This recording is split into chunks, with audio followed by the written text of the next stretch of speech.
Hello students, कैसे हैं आप सब। आई होप आप सब अच्छे होंगे। आईसीटी वर्चुअल क्लासरूम में आप सबका स्वागत है। मैं विकास। बच्चों, क्लास 10th का मैथ्स कर रहे हैं और आज हम ये क्वेश्चन पेपर जो आप देख रहे हैं इसको यहाँ पे इसके क्वेश्चंस थोरोली करने वाले हैं। ठीक है, जितने भी हो पाएंगे कवर हम करेंगे। और देखिए, अलग अलग टाइप के क्वेश्चंस इसमें है ना, तो हम पैरेलली लेके चलेंगे, ऐसा नहीं है। सारे क्वेश्चंस हम करेंगे, सारे टाइप के क्वेश्चंस करेंगे। तो जैसे एक सेशन में है, तो एक सेशन में मैं 1 मार्क्स के भी हम कवर करने की कोशिश करेंगे, 2 मार्क्स के और 4 मार्क्स या 5 मार्क्स के भी, मतलब पैरेलली हम चलने वाले हैं ताकि सब क्वेश्चंस का आपको आइडिया रहे, साइड बाय साइड आपको पता चलता रहे। तो देखिए, जैसे फर्स्ट क्वेश्चन, इसका फर्स्ट पार्ट तो हम कर चुके हैं, है ना बच्चों। क्या था? In which of the following irrational number is, ठीक है, in the following rational number कौन सा है। तो हमने ये निकाला था रैशनल नंबर, याद हो तो आपको प्रीवियस सेशन में जब हम कर रहे थे क्वेश्चन। तो मैंने क्या बताया था, या तो आपको सीधा आंसर पता हो, टिक कर दो, हो गया, 1 सेकंड का काम है। अगर नहीं पता तो आप एक काम कर सकते हैं, एलिमिनेट करने की कोशिश कर सकते हैं, या फिर क्वेश्चन इस तरह से है तो सीधा सॉल्व कर लो उसको, कोई दिक्कत ही नहीं है। अब सेकंड पार्ट है ना, सेकंड पार्ट है, इसको हल करने की हम यहाँ पे कोशिश करने वाले हैं। क्या है? बहुपद x² - 3 के शून्यकों का योगफल क्या होगा, सम of zeros of the polynomial x² - 3 will be। ये क्वेश्चन है बच्चों, तो यही क्वेश्चन है आपके पास।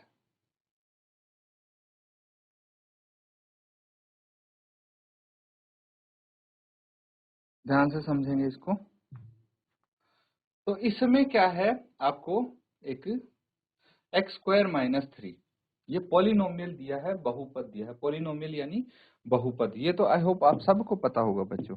पॉलिनोमियल क्या होता है, बहुपद बोलते हैं इसको, और शून्यक यानी जीरोस।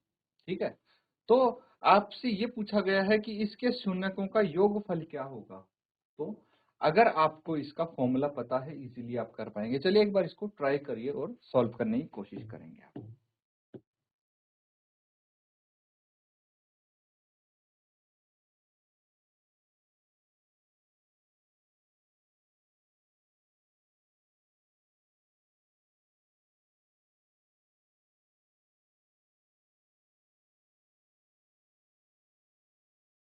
तो ठीक है बच्चों, यहाँ पे अब इसको हम समझने की कोशिश करते हैं। देखिए, कोई भी पॉलिनोमियल होता है उसकी स्टैंडर्ड फॉर्म क्या होती है। Standard form ax² plus bx plus c, ठीक है। तो यहाँ पे अगर ये पॉलिनोमियल है तो इसकी स्टैंडर्ड फॉर्म इस तरह से आप बोल सकते हैं। अब यहाँ पे अगर आप देखेंगे तो क्या दिया है, x², है ना, -3, x² - 3 ये दिया है। अब सोचिए, ये चीज नहीं दी है, x के साथ है, मतलब x और उसके जो कोफिशिएंट है उसका वो हमें नहीं पता। तो हो सकता है x का कोफिशिएंट 0 रहा हो, है ना, तभी नहीं दिया होगा।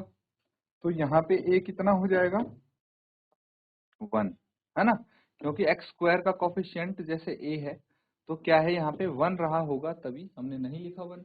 उसके बाद b क्या है, 0 है, और c क्या हो जाएगा, -3 है। यही है ना बच्चों। अब अगर हमें पता हो कि सम ऑफ जीरोस क्या होता है, जीरोस क्या होता है, सम ऑफ जीरोस यानी अल्फा प्लस बीटा, एक जीरो को अल्फा ले लिया, एक को बीटा ले लिया, कुछ भी ले सकते हैं आप, ऐसी कोई बात नहीं है। तो -b/a, ये लिखते हैं, -b/a सम ऑफ जीरोस। तो -b/a, इसको हम करके देखेंगे क्या आ जाएगा। इसको लिखेंगे, 0 है ये तो, और a कितना है, 1 है, तो आंसर आपका ऑटोमेटिकली 0 आ गया। तो ये करेक्ट ऑप्शन है ना, नोट कर लेंगे।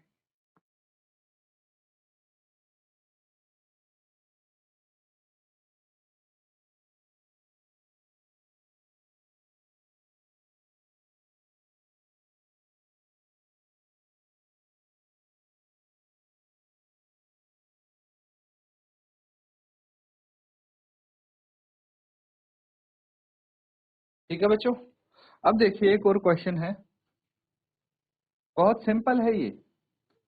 है ना। एपी का है, क्वेश्चन देखते ही आपको ये तो पता लग जाएगा कि ये अर्थमेटिक प्रोग्रेशन चैप्टर से है ना।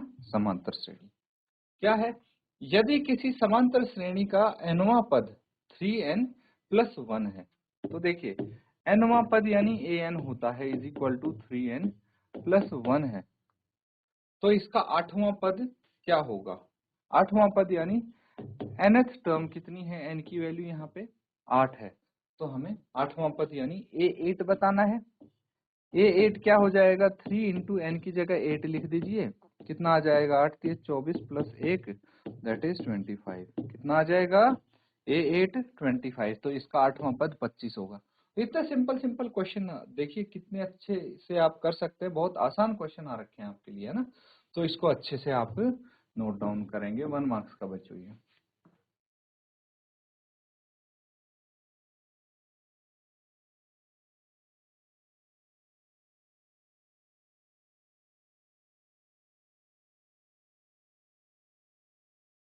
ठीक है बच्चों, एक क्वेश्चन और देखिए, बहुत सिंपल है ये भी, काफी सरल क्वेश्चन है।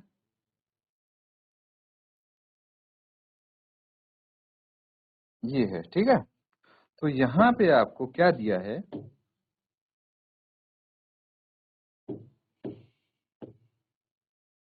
तो साइन ए कितना है? Sine a is equal to 1/2। अब ये आपको याद होना चाहिए कि साइन ए 1/2 कब होता है? साइन 30 पे, है ना। Sine a is equal to sine 30 is equal to 1/2, है ना। और साइन 30 को हम क्या लिख सकते हैं? साइन 30 को क्या लिख सकते हैं बच्चों? साइन π/6। पाई मतलब 180, 180/6 कितना आ गया? साइन 30 होगा। तो आप बोल सकते हैं देयरफॉर ए किसके बराबर होगा? π/6 के बराबर। यहाँ से ये पता लगता है। आपको क्या पूछा? कोस ए का मान पूछा ना, यहाँ पे साइन ए का मान दिया है, तो मुझे बताइए कि कोस ए किसके बराबर होना चाहिए? कोस π/6 के बराबर हो जाएगा या नहीं हो जाएगा? That means cos 30। तो कॉस 30 की वैल्यू क्या होगी? ये देखिए, ये चीज आपको पता होनी चाहिए, है ना। ये तो स्टार्टिंग की वैल्यूज हैं टेबल की, तो ये अगर आपको पता होगा √3/2 तो कोई दिक्कत ही नहीं होगी। √3/2 ये आंसर आ गया आपका, सीधा सीधा। है इसमें कुछ डाउट? ये आंसर हो गया।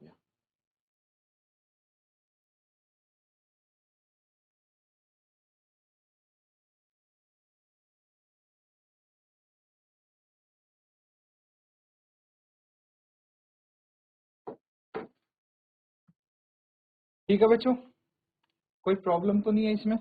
चलिए अब देखिए, वापस क्वेश्चन पे चलते हैं हम। हमने देखिए इसका ये वाला पार्ट कर लिया यहाँ पे कंप्लीट, है ना। ये भी कर लिया है। तो इनके क्या क्या आंसर आए थे आपके? इसका 25 आया था, इसका √3/2 आया था। अब कुछ और क्वेश्चंस हम अलग टाइप के करके देखते हैं यहाँ पे।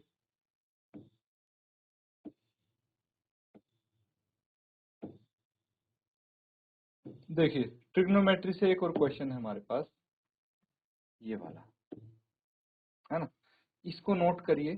Show that 1048 into 1023 into 1042 into 1067 किसके बराबर है? 1 के बराबर है। तो इसका मुझे आंसर बताइए कैसे आएगा ये, ठीक है।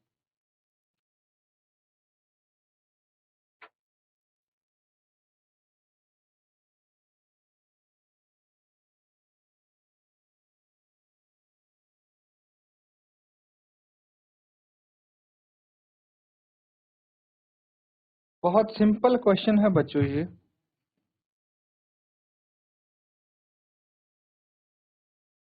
दो मार्क्स के लिए है, तो बहुत ज्यादा समय इसमें लगेगा नहीं सॉल्व करने में।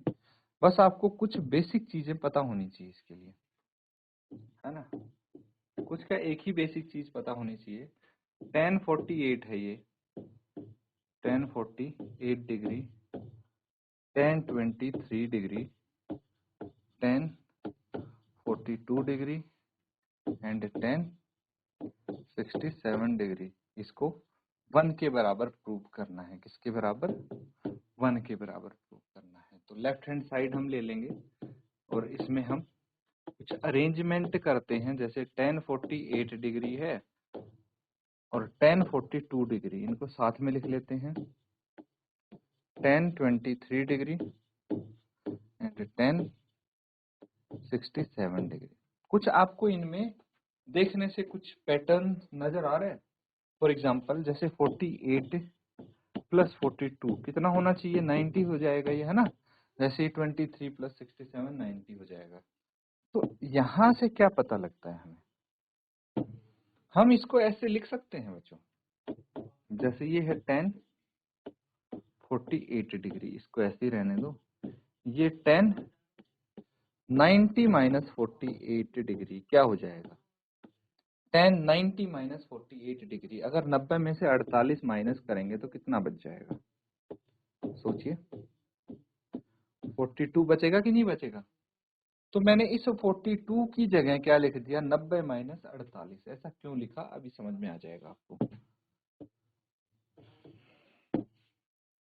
Into tan 23 degree into tan 90 minus 23 degree. यहां भी मैंने वही किया भाई। 90 माइनस 23 67 डिग्री होता है, यहाँ तो 67 डिग्री है। कुछ खास चेंज किया नहीं है मैंने। अब देखिए, मुझे पता है बिकॉज tan 90 माइनस थीटा किसके बराबर होता है? कोट थीटा के बराबर होता है। ठीक है, तो अगर tan 90 minus theta cot theta के बराबर होता है तो यहाँ पे बहुत सारी चीजें देखिए हम कर पाएंगे। कैसे? tan 48 into coat 48 into tan 23 into coat 23। इसी का यूज किया है मैंने, ये लिख दिया। अब आपको पता है कि भाई tan 48 इंटू कोट को 1 बाय tan 48 लिख दूं। कोट क्या होता है? Cot theta is equal to 1 by tan theta. होता है कि नहीं होता? लिख लीजिए, because cot theta is equal to 1 by tan theta. बस यही किया है मैंने और अलग से कुछ किया नहीं। Similarly tan 23 into 1 by tan 23। बस ये आपस में कट गए, क्या बच गया? ये 1 के बराबर बच गया, इज इक्वल टू 1। और राइट हैंड साइड हमारा क्या है? ऑलरेडी 1 है। ठीक है, because left hand side is equal to right hand side. आ गया? तो हैंस प्रूव्ड। यही तो प्रूव करना था आपको, नोट कर लेंगे आप।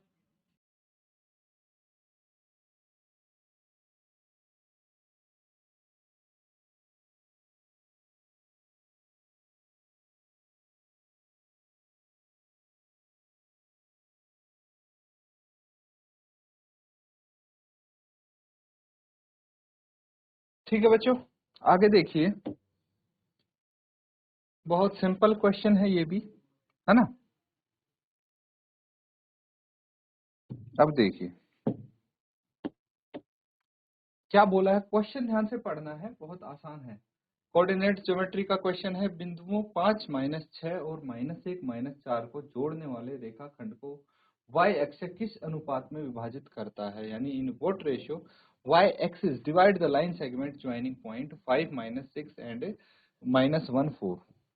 तो सिनेरियो समझने की कोशिश करते हैं। यहाँ पे क्या बोला जा रहा है बच्चों? ठीक है, ये हो जाएगा आपका x एक्सिस, ये हो जाएगा y एक्सिस। कोई दिक्कत? अब यहाँ पे मैं आइडिया से ही पॉइंट लिखूंगा, बिल्कुल एग्जैक्टली प्लॉट नहीं करूंगा, थोड़ा आपको आइडिया देना है मुझे। In what ratio will y axis divided line segment joining point 5 -6। ठीक है, तो ये 5 ये -6 यहाँ पे कहीं आना चाहिए। हमारा एक पॉइंट तो दूसरा है -1 -4। -1 -4। तो मान लीजिए यहाँ कहीं आ जाएगा -1 -4 एंड 5 -6, ये है। तो ये एक आपका लाइन सेगमेंट है, ठीक है। अब ये y एक्सिस इसको काट रहा है ना। ये दो कोऑर्डिनेट आपको पता है ना, तो आपको बताना है, मान लीजिए m/n में इसको विभाजित करता है। क्या इस पॉइंट का गैस कर सकते हैं कि क्या हो सकता है ये पॉइंट? देखिए y एक्सिस पे x क्या होगा, 0 होगा, है ना। तो ये हम 0 के मान सकते हैं इस पॉइंट को, क्योंकि हमेशा ये ध्यान रखना है आपको कि y एक्सिस पे भाई हम x की डायरेक्शन में तो किसी तरफ मूव किए ही नहीं, y की तरफ मूव किए हैं, तो बस y की ही कुछ वैल्यू होगी, x तो यहाँ पे 0 रहेगा y एक्सिस पे। वैसे ही x एक्सिस पे y 0 रहेगा। ये अगर पता होगा क्वेश्चन में कोई दिक्कत नहीं होगी। अब आप देखिए कि मान लीजिए इसको पॉइंट A, इसको पॉइंट B, ठीक है। सेक्शन फॉर्मूला आपको आता है, सेक्शन फॉर्मूला। अगर सेक्शन फॉर्मूला आपको आता है तो इजीली आप कर पाएंगे, है ना। तो क्या होता है section formula, mx2 plus nx1 by m plus n। इससे क्या आएगा, आपका x कोऑर्डिनेट आएगा, y कोऑर्डिनेट क्या आ जाएगा, my2 plus ny1 by m plus n। इससे y कोऑर्डिनेट आएगा, सिंपल सी चीज है। अब यहाँ पे हमें पता है x कोऑर्डिनेट आपका 0 है, 0 के बराबर रख देंगे, ये k की वैल्यू आ जाएगी, और यहाँ से हम क्या निकाल लेंगे, अनुपात निकल जाएगा इजीली आपका। ये अब कंप्लीट करेंगे बच्चों आप होमवर्क में, नोट कर लीजिए इसको, ठीक है। तो इस तरह से आप क्वेश्चंस कर सकते हैं, बहुत आसान आसान क्वेश्चंस है। और आप देख रहे हैं लगभग एनसीईआर जो आपकी बुक में है, एनसीईआरटी में वही क्वेश्चंस यहाँ पे देखने को मिल रहे हैं ज्यादातर। तो इजीली आप कर पाएंगे अगर अच्छे से प्रैक्टिस किए हैं सारे क्वेश्चंस। तो जितने ज्यादा से ज्यादा हो सके क्वेश्चंस प्रैक्टिस करो आप। इसी के साथ आज का सेशन यहाँ पे एंड करेंगे। Thank you and have a nice day.